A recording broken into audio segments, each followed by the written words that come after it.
शं वरुणः शन्नो भवत्पर्यमा शन्न इन्द्रो बृहस्पतिः शन्नो विष्णुरुक्रमः ॐ शान्ति शान्ति शान्तिः।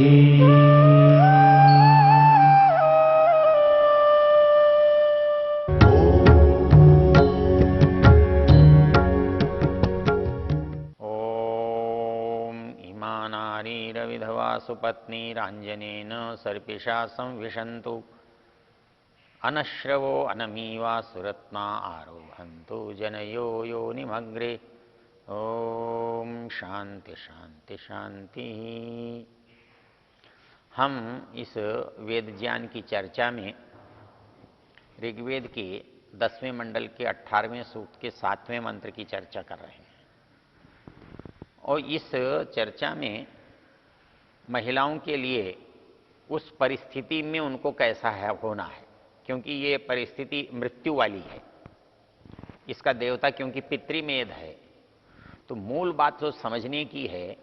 जो लोग ये मानते हैं कि पति के साथ पत्नी को जलना चाहिए, वो तो इस मंत्र में नहीं लिखा है।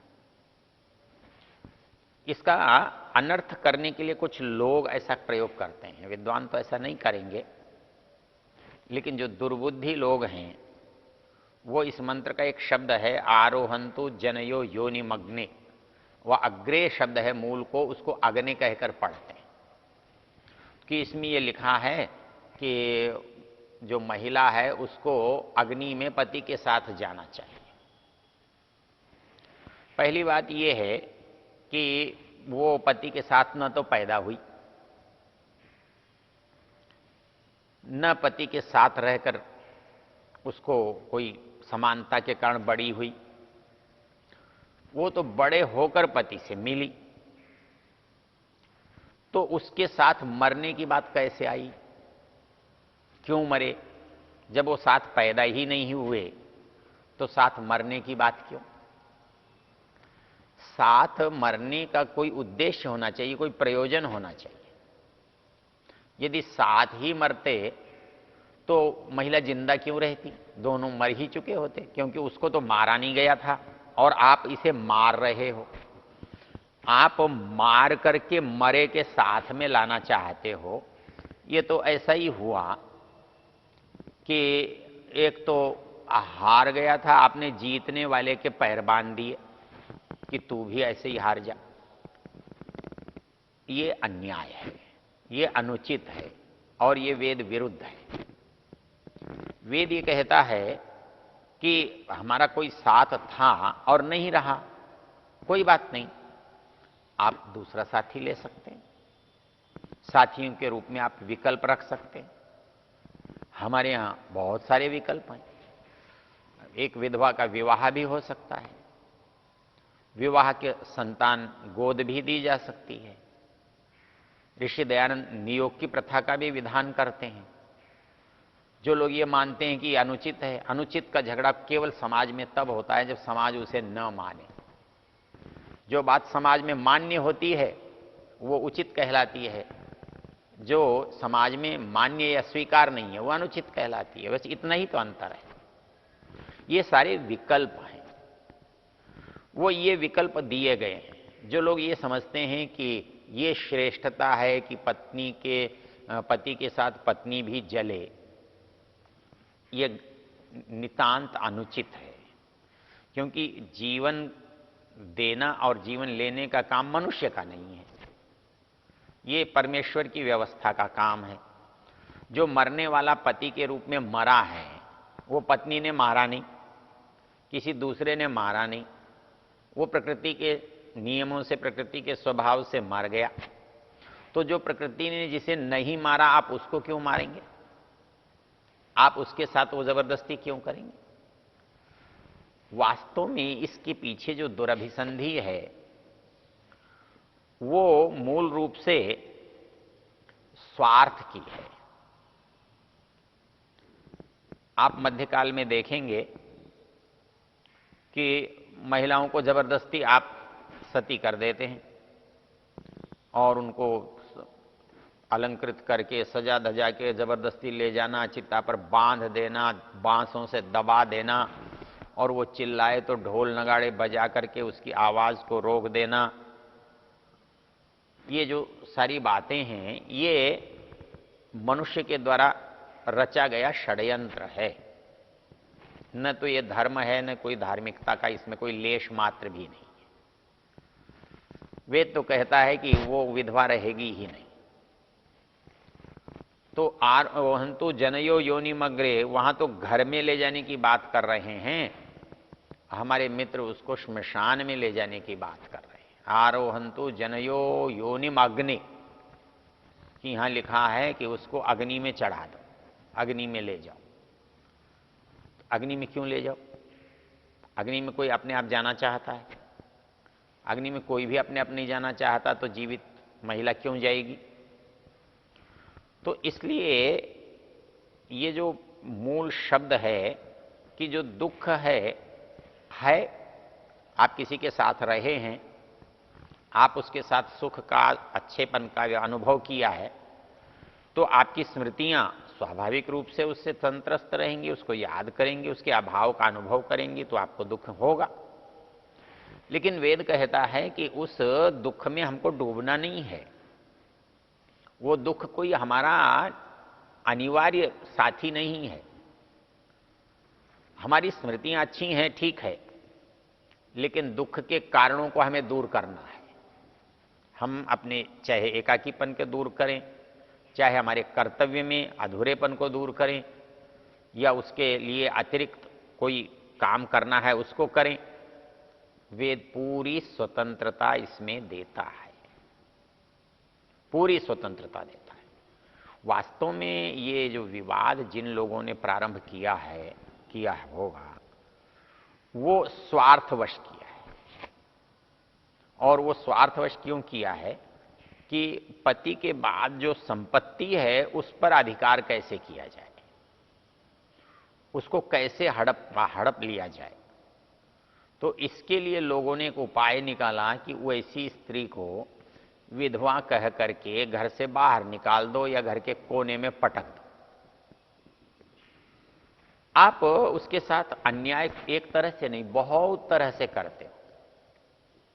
पहला तो अन्याय आप यही करते हो कि आप विधवा कहने वाले उसे होते कौन हो, और फिर उसकी विधवा बनाने की परिस्थितियां आपके द्वारा बनाई होती हैं, कभी बाल विवाह के रूप में, कभी वृद्ध विवाह के रूप में, कभी अनमेल बेमेल विवाह के रूप में, कभी विशेष परिस्थितियों के कारण जिसमें उसका कोई योगदान नहीं है, उसमें उसकी कोई इच्छा नहीं है, वो तो जबरदस्ती आपने की है। अच्छा, इसमें यदि ये बात ठीक है तो दूसरी बात ठीक क्यों नहीं? यदि स्त्री को सती होना चाहिए तो स्त्री के मरने पर किसी पुरुष को भी जल जाना चाहिए। कोई पुरुष जलता तो है नहीं।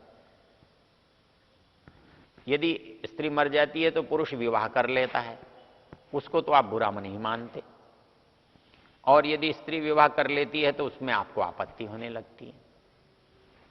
तो ये जो पक्षपात का भाव है, ये पुरुष प्रधान वर्ग होने से, पुरुष चिंतन होने से, अपने हिसाब से किया गया है।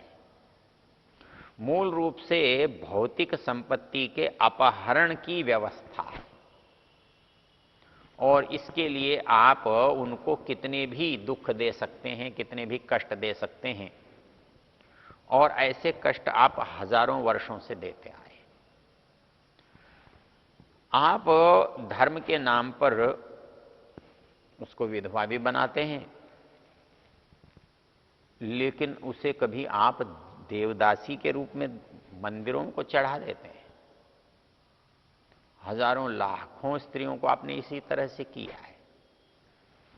तो ये सब मनुष्य के द्वारा किया गया अपराध है, शोषण है। लेकिन जब समाज के बहुत लोग उसको मानते हैं तो आप थोड़े लोग उसका विरोध नहीं कर पाते। जो पीड़ित है वो उसका प्रतिकार नहीं कर पाता। वो उसके साथ संघर्ष नहीं कर पाता, वो उस मजबूरी को सहने के लिए, मानने के लिए, झेलने के लिए विवश हो जाता है। तो ये बात वेद समझा रहा है कि आप दूसरे के अधिकारों का जो हनन करते हो, दूसरे के अधिकारों को हड़पते हो, ये अवैधिक है, पाप है, अपराध है। इस दृष्टि से जब आप इस मंत्र को देखेंगे तो ये सारा जो वर्तमान का है धर्म के नाम पर किया जाने वाला पाखंड, वो नितांत अनुचित होता है। आप आज स्त्री स्वतंत्रता की नाम की बात करते हैं, पर जितनी स्वतंत्रता वेद के द्वारा घोषित है, दिए जाने की बात कही गई है, उस तक तो हम अभी पहुंचे ही नहीं।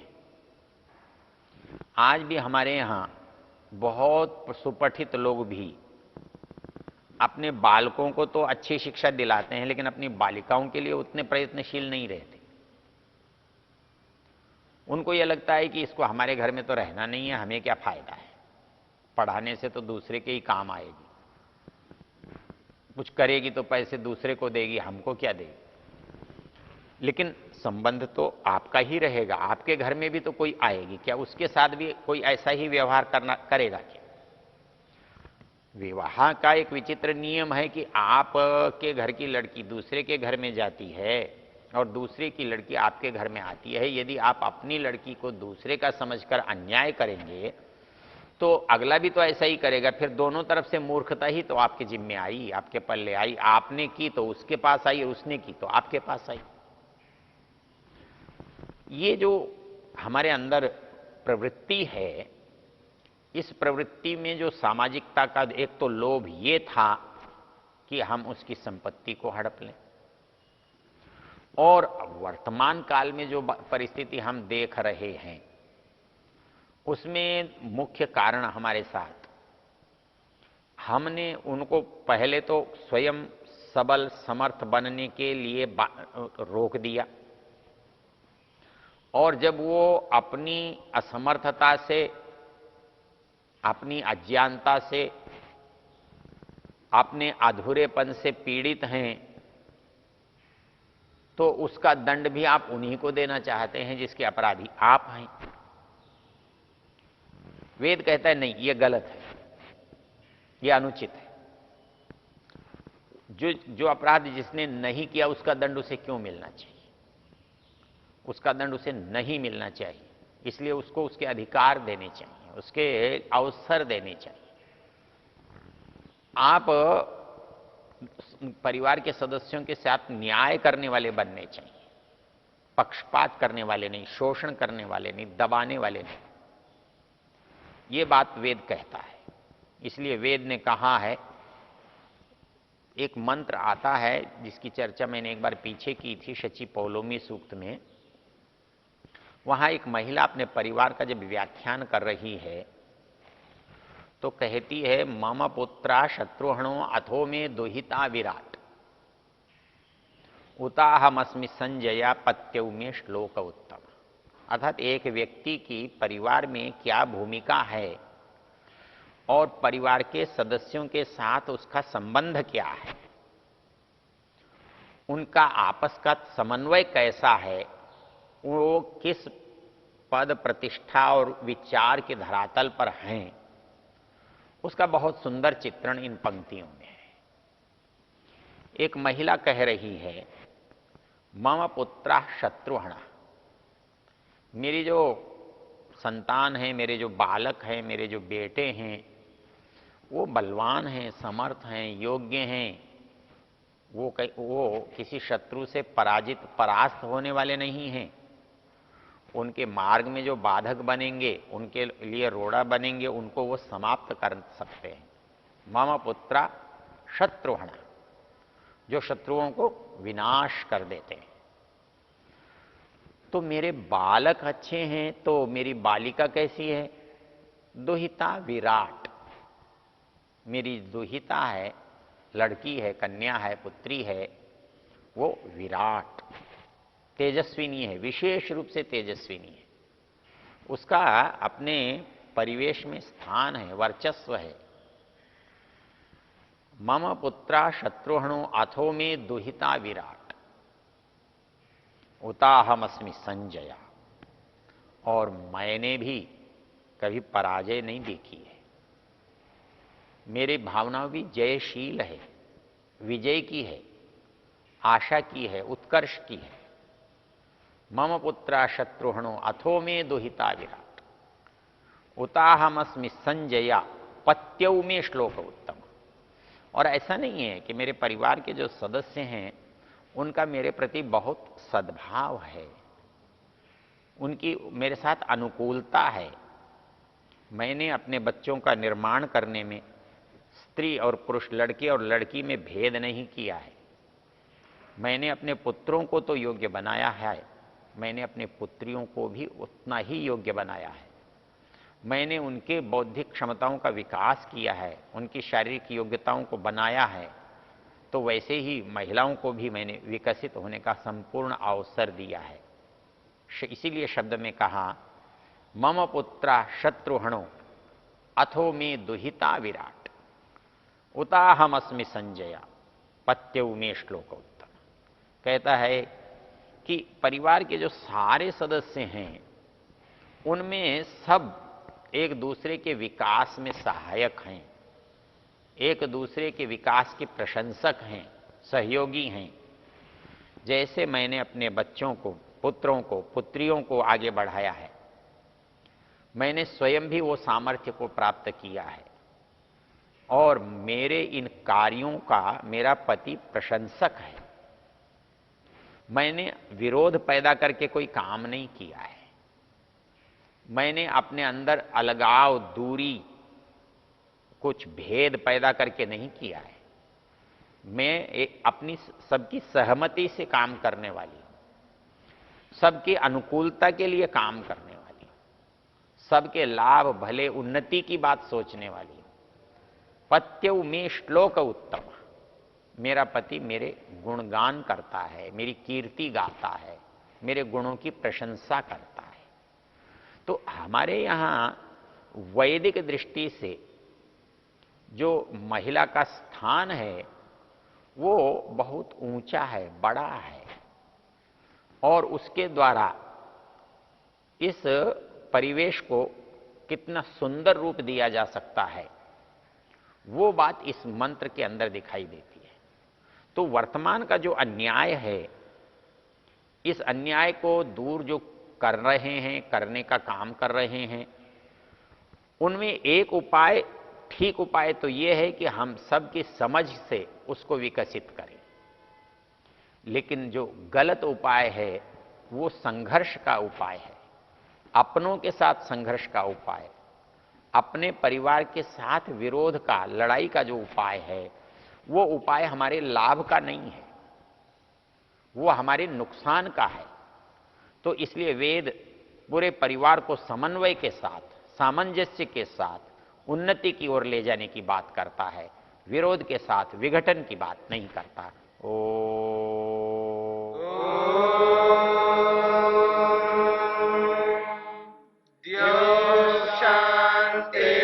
शांतिरंतरिक्षं शांति पृथिवी शांतिरापः शांतिरोषधयः शांतिः वनस्पतयः शांतिर्विश्वे देवाः शांतिर्ब्रह्म शांति सर्वं शांति शांतिरेव शांति क्षमा शांतिरेधि